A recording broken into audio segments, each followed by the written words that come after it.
Hey yo pineapples, Ned Shearer back again with yet another brand new deck profile. I'm bringing to you a new deck profile courtesy of the Forbidden and Lemon list as of September 14th. This is a Domain Monarch deck, which is just taking me back. I played this deck rather competitively back in the day at 2016, I do believe it was, and it was a lot of fun for me, not so much for my friends who had to verse it.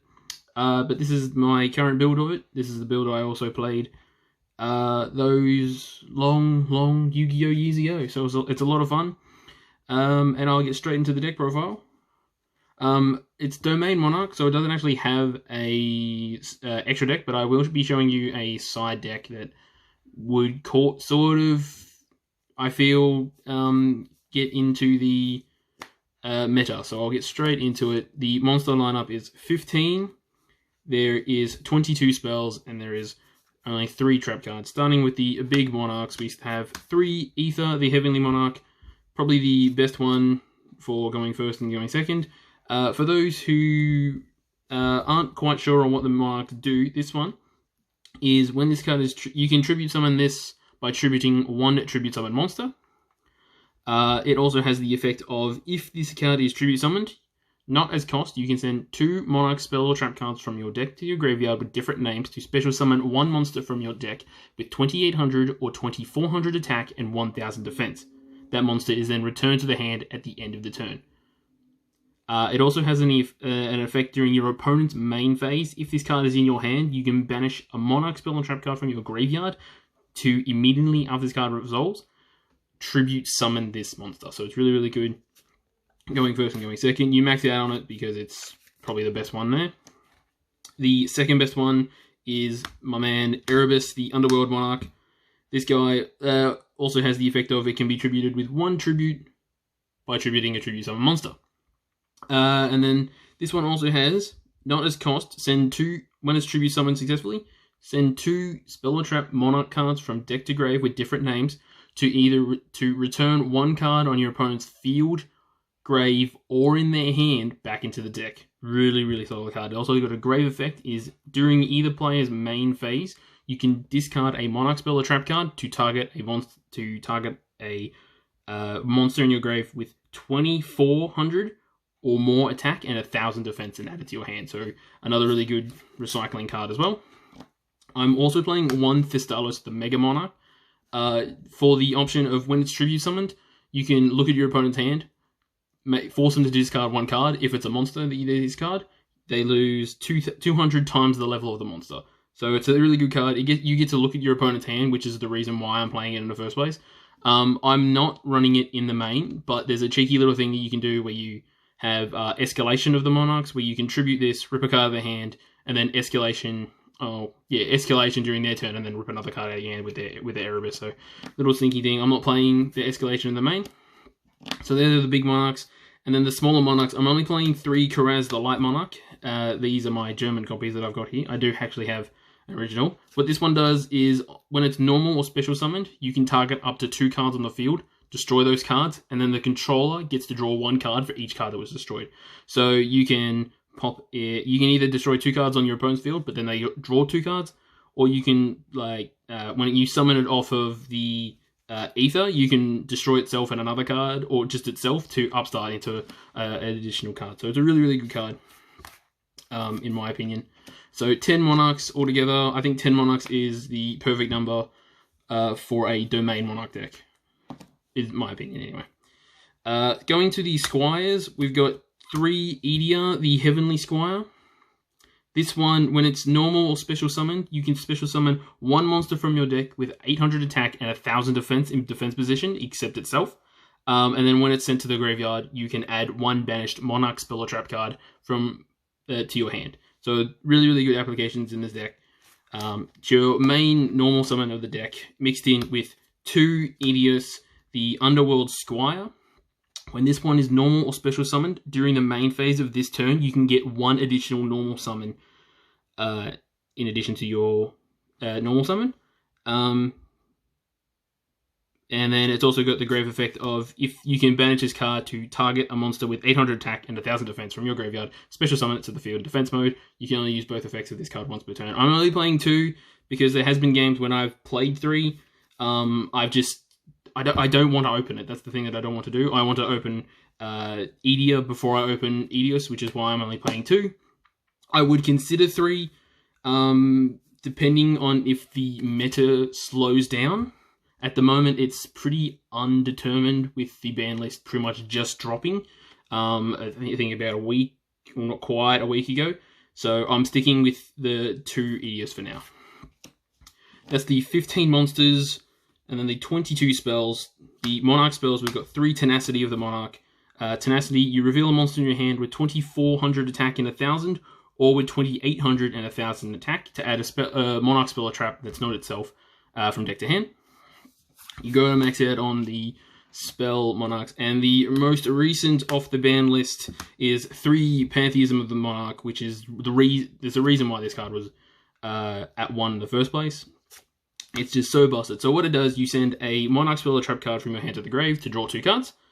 That is not a hard once per turn, but the second effect is where you banish it from the graveyard, reveal 3 Monarch spell or trap cards in your deck. Your opponent chooses one of them, that goes to your hand, and the other 2 get shuffled back in your deck. So you can reveal 3 of the same card if you want off the graveyard effect, and then just to get a free +1. So, busted card.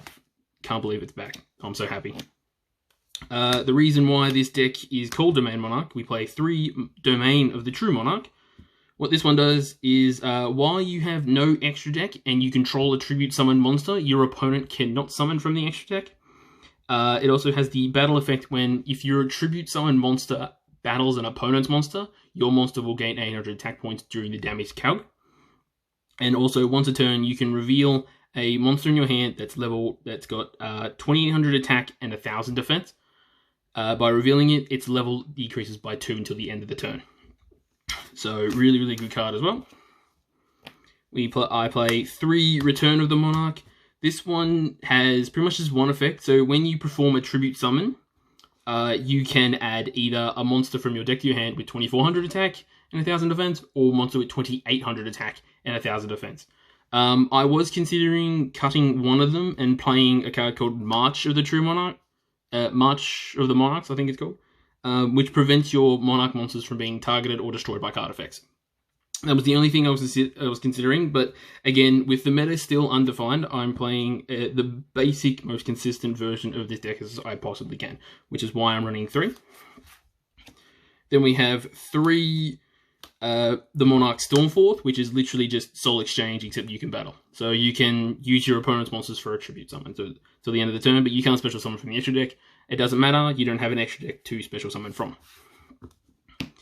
The non-true Monarch cards I'm playing 3 Twin Twisters in the main. I know Heavy Harpy's Feather Duster just recently come off the ban list to 1, but it being at a 1, I don't see it probably more of a side option for this deck if you choose to play not the Twin Twisters in the main. I'm playing the Twin Twisters in the main for 2 reasons. One, as I said before, the meta is still undefined, and it's really good to out Eldritch.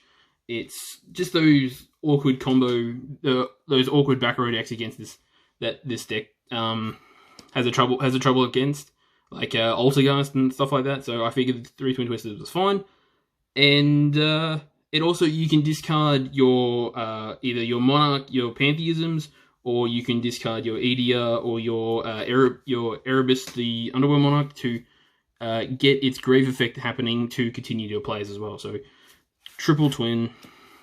And then the 1 levels, I'm playing 1 Upstart Goblin to make it a 39 card deck, 1 Rhoda to search your Edia, 1 Foolish to get those problematic cards out of your deck, and then 1 Reasoning. I can honestly say in this deck, I don't think anyone has called this right yet. What this, obviously, probably everyone knows what this does.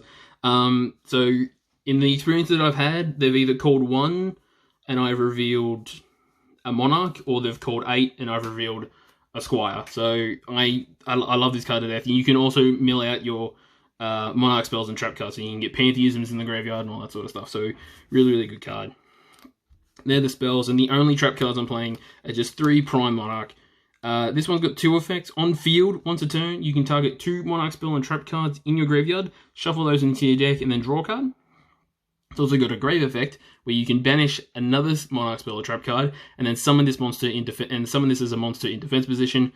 Its defense, its attack, it's a fairy type light attribute level 5 monster with 1,000 attack and 2,400 defense. So the opposite of a Monarch card. Both the effects once per turn as well on this card. So that is the main deck of 40 cards. I'm very, very happy with it. It's very consistent, for me anyway. And as I said earlier, I don't have a extra deck because of Domain Monarch, but I will show you a few ideas for the side deck that I'm currently trying out for this particular deck. So for the side deck, I'm playing 3 Nibiru for those combo matchup. This deck does have a sort of a hard time against the faster decks going second. So I played Nibiru. It clears their board, plus you get a monster to tribute off for your turn. So I play 3 Nibiru, and we get to play everyone's favorite sort of Monarch card, 3 Vanities Fiend. The reason why I say sort of is, unfortunately, it's got 1,200 defense points. Had this have 1,000 defense points, you could search it off of the Return of the Monarch, and you can use it for things like Tenacity and all that sort of stuff. But so you want to, I'm maxing this one out just for that reason, to stun your opponent. And then I'm also playing 2 Majesties Fiend. I've lowered the number. I'm probably actually going to cut this to 1. Because it's searchable, it's got the 2,400 attack and 1,000 defense. And then replace it with, I don't know, probably something ridiculous like a Pankratops or something like that. Just another utility card that I can use to continue my plays. And then, I don't know how relevant this is anymore at the moment. Again, the meta is somewhat undefined, so I'm playing 3 Artifact Lancia, just for those banished decks. So, Chaos Thunder Dragon and Eldritch and all that sort of stuff. So that's them. Only playing 1 Regeki as well. I figured a board wipe was necessary. You could obviously be using things like Dark Will and No More, Lightning Storm, Evenly Matched would be another really good card for this deck. But I've only gone with the 1 Regeki because it's a one-off and it doesn't interfere with the other cards in my deck as well. And then the other cards that I'm playing, as I said, I wasn't main decking it, but I am siding it. I'm playing the 1 Escalation for the Majesties and the Vanities Fiend.